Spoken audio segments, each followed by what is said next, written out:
бір үлкен адам менің қолым жетпейтін нәрсені тартып алды деп ойлайды. Бірақ ол бұл заттың аруаққа сатылғанын білмейді. Бұл менің аруақтан алған заттарым.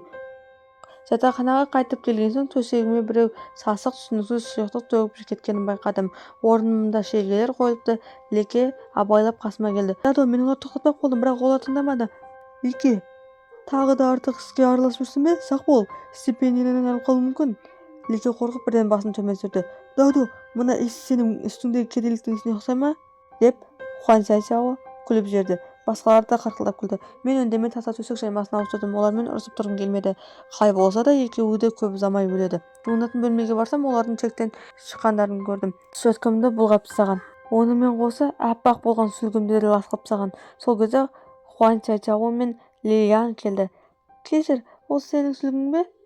Біз оны шүперек деп ойлап қалдық. Иә, өзің күнәсің. Сүлгінің сапасы нашар болғасын біз оны шүперек деп ойладық. Мен ештеңе демей сыртқа шығып, оларға жай ғана жымиып қарадым. Жақтарың күнге ауырлап бара жатқан жоқ па?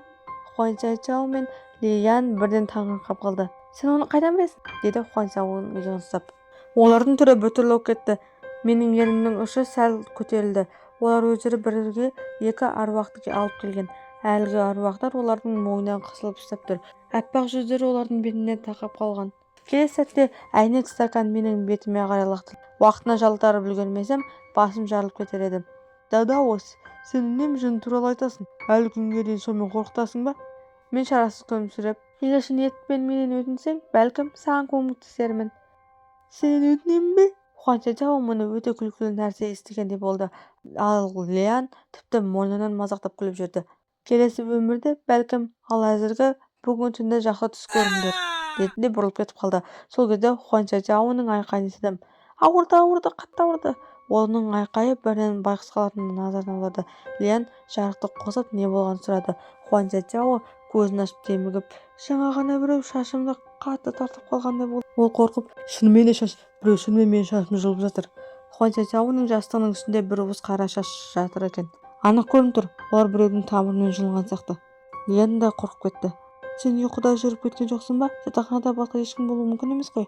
Мен есікті ашып күлімсіреп болған жағдайда қызықтап қарап тұрдым. Мен өте қорқынышты бір әйелді көрдім. Ол менің төсегім жанында еңкейіп тұрып, шашымды қайта жұлып жатты. Оның жүзін көре алмадым, бірақ қорқынышты анық сездім. Ол менің затымды алғансың, енді алдымен шашыңды өтейсің, деді. Хуан Цзяоның бүкіл денесі қалтырап кетті. Дадо, бұл сенің істегенің бе? Ұйықтар алдында сен маған жақсы түс көр деп едің. Демек бірдеңе жасағансың, деп айқайлады. Мен оңай ғана жалтырап кеттім. Мен жай ғана сөз айттым. Әлде саған жаман түс көр деп айтуым керек пе еді? Хуан Цзяоның түрі сұрланып кетті. Цзяо, ұйықтай берші, бұл жай ғана жаман түс. Лиан Ху Цзяоның қолын көрсетіп, міне қарашы, қолында шаш оралып қалған. Шынында оның қолында бірнеше шаш ілініп қалыпты. Бірақ ол көрмеді. Әлгі аруақ оның арқасына жабысып алып, шашын тартып, бір нәрсені рағаттанып жеп отыр еді. Түннің ортасында мен тәтті ұйқыда жатқанда біреу шайнаған дыбысы оянып кеттім. Дыбыс жай ғана емес, біреу бірдеңені баяу ұсақтап жатқандай болды. Көзімді ашсам, бір қара көлеңке Лиянның үстінде еңкейіп отыр. Ауырды, қатты ауырды, деп ол ұйқылы күбірледі. Мен басым сәл ғана көтеріп тыңдадым да, әлсіз бір қытырлаған дыбысты естідім. Еріксіз денем түршігіп кетті. Лиянның басын жанында отырып, оның көзін қатты жауып жатыр екен. Сол екі аруақ менің қарап тұрғанымды сезіп қалды. Ол бірден бастарымен маған бұрды. Сол кезде менің жүрегім жібіте қалды. Лиан басы бүркеп қалды. Мені шошып жіберді, бірақ мен Цзяоға олар менің заттарыма тиіспесін деп әлдеқашан ескерткенмін.